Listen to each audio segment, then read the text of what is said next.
से खबर है, चंद्रोई नदी में एक ट्रैक्टर जो था वो चालक सहित बह गया। चालक तैरकर नदी से बाहर निकल आया है। घर जाकर चुपचाप सो गया ट्रैक्टर चालक। इधर रात भर चलता रहा रेस्क्यू ऑपरेशन। सुबह होने पर पुलिस को इसकी जानकारी मिली है। बड़ी हैरान करने वाली एक खबर है। ज्यादा जानकारी ले लेते हैं, संवाददाता हिमांशु हमारे साथ जुड़ चुके हैं। हिमांशु, जब चालक घर में जाके सो गया था तो ट्रैक्टर क्या फंसा हुआ था?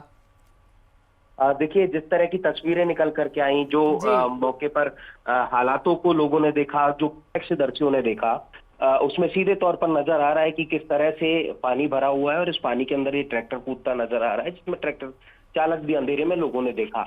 और जब पूरी तरह से पूरे कस्बे के अंदर ये बात फैली कि ट्रैक्टर सहित जो चालक है वो नदी के तेज बहाव में बह गया है, तो जाहिर सी बात है, सूचना रेस्क्यू टीमों को दी गई और रेस्क्यू टीम ने पूरी रात उस ट्रैक्टर चालक को ढूंढने के लिए रेस्क्यू ऑपरेशन चलाया, पूरी रात सर्च ऑपरेशन चलाया। इधर ट्रैक्टर चालक जैसे तैसे करके उस तेज बहाव में तैरते हुए बाहर आ गया और बाहर आकर के अपने घर सो गया। यानी एक बेहद अलग घटनाक्रम है। एक तरफ उस जिस शख्स को ढूंढा जा रहा है, जिस शख्स को ढूंढने के लिए रेस्क्यू ऑपरेशन चला जा रहा है, वो बच जाता है और बच करके अपने घर पहुंच जाता है, घर जाकर के सो जाता है। वहीं दूसरी तरफ न केवल रेस्क्यू टीम बल्कि उसके जो अन्य परिवार के सदस्य हैं, उसके गांव के जो लोग हैं, वो वहां पर मौजूद होते हैं, पूरी रात रेस्क्यू ऑपरेशन के बीच में होते हैं, रेस्क्यू ऑपरेशन को देख रहे होते हैं। सुबह जाकर के पता लगता है रेस्क्यू टीम को और गांव के लोगों को कि वो शख्स सुरक्षित है, घर पर है और सो रहा है। तो बेहद अलग घटनाक्रम है, चूंकि लगातार बारिश हो रही है और लगातार बारिश के चलते आसपास के इलाकों में बहुत तेजी से जो जल भराव जैसे हालात बने हुए हैं, सभी जो नदी नाले हैं वो उफान पर हैं और ऐसे में इस तरह की जो घटनाएं वो लगातार हो रही है। और इसमें कहा जा सकता है कि घटनाक्रम घटा जरूर, लेकिन अच्छी बात ये रही कि ट्रैक्टर चालक की जो जिंदगी है वो बच गई। निश्चित तौर पर ये सुखद खबर। बहुत शुक्रिया हिमांशु जानकारी के लिए। कोटा से खबर है, सरकारी और गैर सरकारी स्कूल में आज अवकाश की घोषणा की गई है। देखिए, भारी बारिश के चलते और ये चेतावनी जारी की गई है। जल भराव के हालातों को देखते हुए फैसला लिया गया है। जिला कलेक्टर पीयूष सामरिया ने आदेश जारी करके आज स्कूल के अवकाश की घोषणा। देखिए, भारी बारिश हो रही है, ऐसे में किसी भी तरीके से कोई खतरा ना हो बच्चों में, तो इस वजह से आज जो है छुट्टी का आदेश दे दिए गए हैं कलेक्टर के द्वारा। आज सभी स्कूलों में अवकाश घोषित किया गया है। आप देखिए क्या मंजर है सड़कों का। सड़कें जो हैं इस वक्त दरिया बन चुकी हैं, रेलवे ट्रैक में पानी भर चुका है और ये स्कूल बस तक यहाँ पर फंस गई थी, जिसमें 15 बच्चे मौजूद थे। ऐसे में ये सिचुएशन से बचने के लिए कलेक्टर ने आदेश जारी कर दिए हैं कि आज सभी स्कूलों में अवकाश रहने वाला है। आज कोई भी सरकारी या गैर सरकारी स्कूल नहीं खुलेगा। राजस्थान के कई जिलों में मानसून जमकर रंग दिखा रहा है। समय से पहले आए मानसून ने मूसलाधार बारिश से चारों ओर पानी ही पानी हो गया। तस्वीरें आपको दिखा रहे हैं कोटा, बूंदी, डूंगरपुर, श्रीगंगानगर, जयपुर के साथ ही किस तरीके से बारिश जो तेज हुई है, उन तस्वीरों से अंदाजा लगा सकते हैं। देखिए चौमू में किस तरीके से सड़कें लबालब भरी हुई हैं। श्रीगंगानगर में सड़क पर पानी जो है इतना ज़्यादा भरा हुआ है घुटनों तक कि लोगों को निकलने में परेशानी हो रही है। बात करें बूंदी की, तो वहाँ पर जो बरधा डैम है उस पर चादर चल पड़ी है और रपट और पुलिया जो है उन पर चादर चलने की वजह से आवागमन में लोगों को सबसे ज़्यादा दिक्कत का सामना करना पड़ रहा है। तो 6 लोग चंबल में बह गए थे, उनका रेस्क्यू लगातार करने के प्रयास प्रशासन की तरफ से किए जा रहे थे। और कोटा में एक स्कूटी सवार महिला जो है वो बह गई थी तेज बहाव में, उसका रेस्क्यू कर लिया गया है।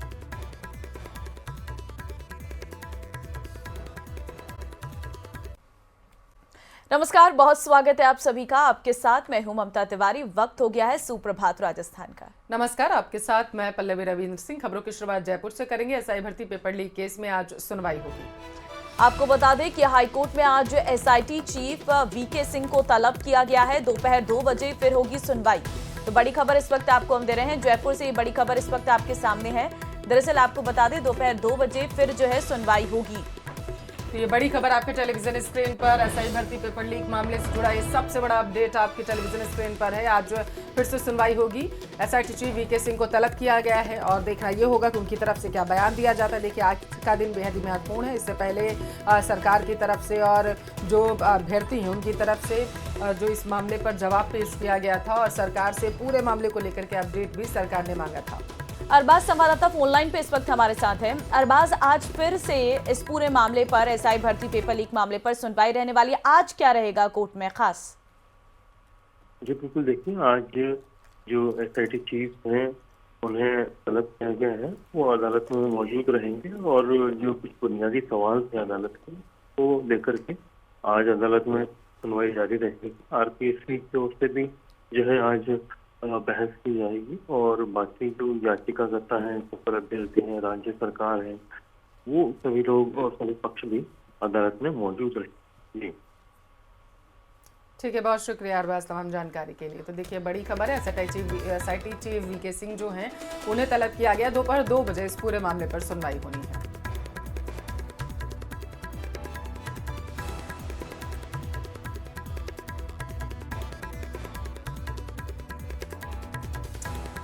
तो देखिए आज जो है एसआई भर्ती पेपर लीक के इस मामले में फिर से सुनवाई होनी है और दोपहर 2 बजे महत्वपूर्ण सुनवाई होगी। आपकी जानकारी के लिए आपको बता चुने कि हाईकोर्ट में आज एसआईटी चीफ वीके सिंह को तलब किया गया है। उनसे जो है जवाब मांगा जाएगा और किस तरीके से ये पूरा घटनाक्रम घटित हुआ था और जब परीक्षा आयोजित की गई तो किन किन मापदंडों को उसमें देखा गया था और कौन कौन सी जो दिशा निर्देश थे वो जारी किए गए थे, इसके बारे में तलब किया गया है। जयपुर से बड़ी खबर आपको देंगे। सीएम ने एसीबी के स्थापना दिवस पर शुभकामनाएं दी हैं। देखिए सीएम आज सुबह 11 बजे एसीबी के कार्यक्रम में भी शिरकत करेंगे। झालाना डूंगरे स्थित आरआईसी में आयोजित होगा समारोह और स्थापना दिवस समारोह कार्यक्रम में शिरकत करते हुए सूबे के मुखिया सीएम भजनलाल शर्मा नजर आएंगे। तो सुबह 11 बजे ये कार्यक्रम है। आरआईसी में भव्य कार्यक्रम का आयोजन किया गया है, ऐसी जानकारी निकलकर सामने आ रही है। जयपुर से इस वक्त की बड़ी खबर है। जानकारी यह है कि सीएम ने एसीबी के स्थापना दिवस पर शुभकामनाएं दी हैं और उज्जवल भविष्य की कामना की गई उनके जरिए।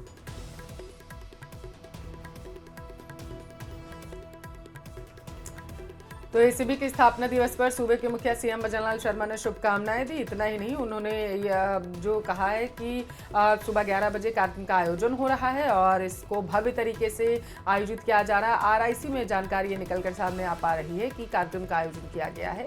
एसीबी का आज स्थापना दिवस है और यही वजह है कि सीएम ने अपनी शुभकामनाएं दी। भजनलाल सरकार ने कर्मचारियों को एक बड़ी राहत दी है। सरकार अब उन कर्मचारियों को पदोन्नति में 2 साल की छूट देगी जिन्होंने बीते वर्षों में पदोन्नति का लाभ नहीं लिया है और इसके साथ ही भजनलाल सरकार ने अनुकंपा नियुक्तियों में शिथिलता देने का फैसला किया। ये अहम फैसले कैबिनेट और मंत्री परिषद की बैठक में लिए गए हैं। देखिए रिपोर्ट।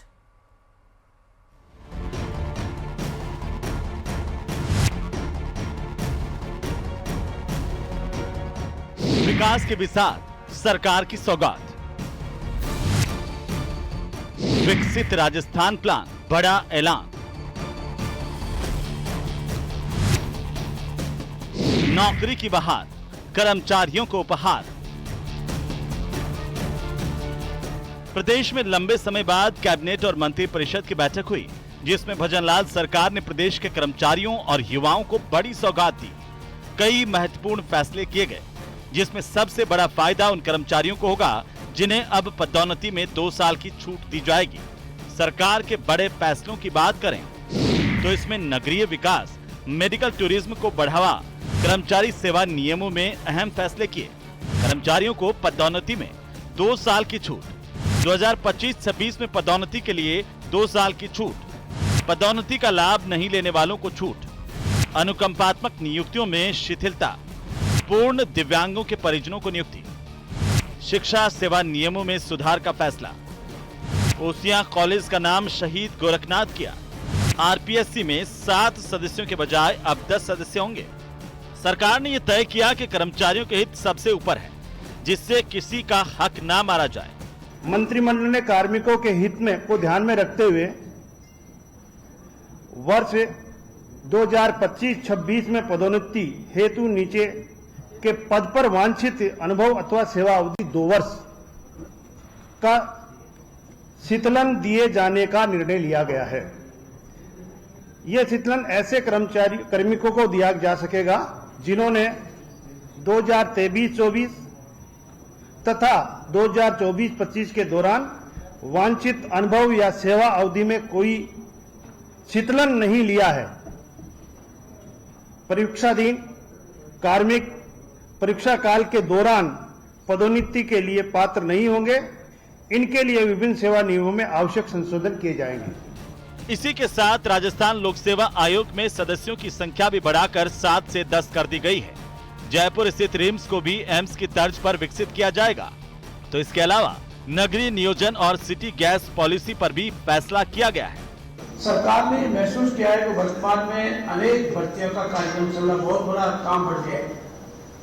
क्योंकि काम बढ़ गया है तो सदस्य संख्या भी बढ़नी चाहिए।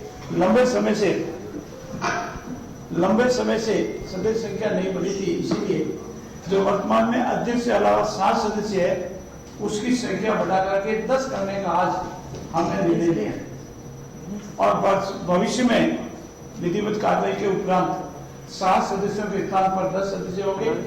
जबकि बैठक में ऊर्जा के क्षेत्र में 11,200 करोड़ रुपए के निवेश को हरी झंडी दी गई है। इससे 2,200 मेगावाट की अक्षय ऊर्जा परियोजनाएं लगेंगी। तो वहीं सरकारी भर्तियों में रिक्तियों को दोगुना करने की मंजूरी भी दी गई। सिटी में गैस डिस्ट्रीब्यूशन का काम पाइपलाइन के थ्रू, उसके लिए राजस्थान सरकार ने आज नीति बनाई, इसका अनुमोदन किया गया। इसके तहत गैस आधारित अर्थव्यवस्था को बल मिलेगा और इन्वेस्टमेंट होंगे यहाँ पे और साथ में लोगों को रोजगार मिलेगा और बड़े शहर और कस्बों में पाइप से गैस जाएगी। उसकी नीति का आज अनुमोदन कैबिनेट द्वारा किया गया, जिसमें एक CGD यानी सिटी गैस डिस्ट्रीब्यूशन पोर्टल भी बनाया जाएगा, जिससे लोगों को आमजन को सुविधा मिल सके। सरकार इन फैसलों को कर्मचारियों और युवाओं के लिए ऐतिहासिक मान रही है, लेकिन अब देखना होगा कि ये बड़े फैसले जमीन पर कब और कितना असर दिखाते हैं। न्यूज़ 18 राजस्थान के लिए रोशन शर्मा की रिपोर्ट।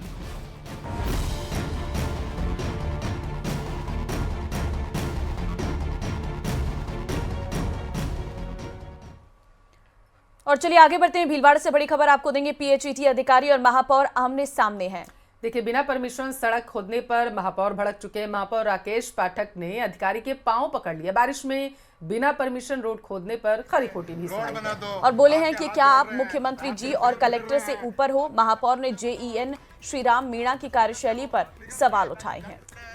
तस्वीरें भी आपको दिखा रहे हैं जब ये कहासुनी हुई और उस दौरान क्या घटनाक्रम घटित हुआ था। तस्वीरों से आप इसका अंदाजा लगा सकते हैं। गुरु पूर्णिमा आ रही है, लोग भक्त तकलीफ पाएंगे कि पूर्णिमा आ रही है, गुरु पूर्णिमा आ रही है, लोग भक्त तकलीफ पाएंगे। रोड बना दो, आपके हाथ जोड़ रहे हैं, आपके पैर पकड़ रहे हैं। आप कैसे मानते हो बताओ? आप कुछ नहीं करते हो। निगम की जनता है कि पूर्णिमा आ रही है, गुरु पूर्णिमा आ रही है, लोग भक्त तकलीफ पाएंगे। रोड बना दो, आपके हाथ जोड़ रहे हैं, आपके पैर पकड़ रहे हैं। आप कैसे मानते हो बताओ? आप कुछ नहीं करते हो। निगम की जनता तो 1 महीने और रुक सकता था। कोई व्यक्ति गिर के मर जाएगा, अखबार में निगम के नाम से फोटो न्यूज छपती है और काम आप करके चले जाते हो। सारा इलीगल काम करते हो। पहले से खुदा हुआ था। आपको क्या कह रहा हूँ, आपने रोड कटिंग की परमिशन ली क्या? एक लाइन में बात कर रहा हूँ मैं कोई आपको रॉकेट साइंस नहीं पूछ रहा हूँ। तो बिना रोड कटिंग के रोड काटना इलीगल है कि नहीं है? बिना रोड, मैं इनसे बात कर रहा हूँ, बिना रोड कटिंग रोड काटना इलीगल है कि नहीं है? खबर प्रतापगढ़ से, जहां